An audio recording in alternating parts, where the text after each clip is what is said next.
హల్లెలూయా. మనము నిజంగా నీకు కళ్ళు తెరిచినందుకు వందనాలు.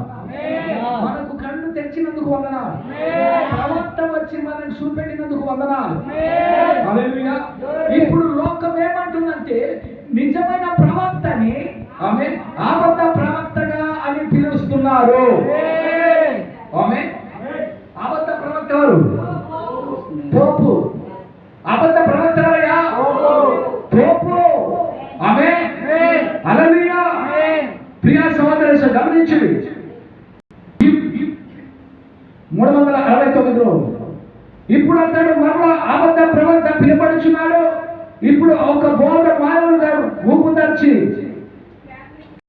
సంగముగా ఆచార పద్ధతి అధిపతియు ఒక బోధ ఒక ప్రవక్తగా ఉండెను.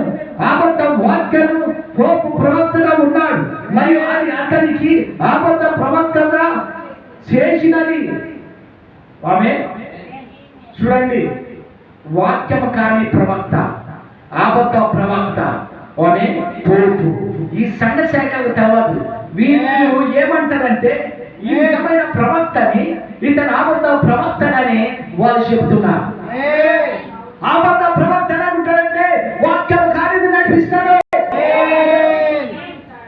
ఆమె అబద్ధ ప్రవక్త ఏం చేస్తాడు? వాక్యాన్ని వ్యతిరేకంగా నడిపిస్తాడు. వాక్యాన్ని నమ్మాడు. వాక్యాన్ని నమ్మకుండా చేస్తాడు. అయ్యా అద్భుతాలు ఆశ్చర్యకార్యాలు ఆమె దాని వైపు తిప్పుతుంటాడు. వాక్యం నమ్మనించాడు. ఏం చేస్తాడు? వాక్యం పక్కన జీవితాలు ఉండవు. వాక్యం పక్కన జీవితాలు ఉండవు. వాక్యం పక్కన వాళ్ళ బ్రతుకులు ఉండవు. వాక్యం పక్కన వాళ్ళు ఒక మనసు ఉండదు. చూడండి,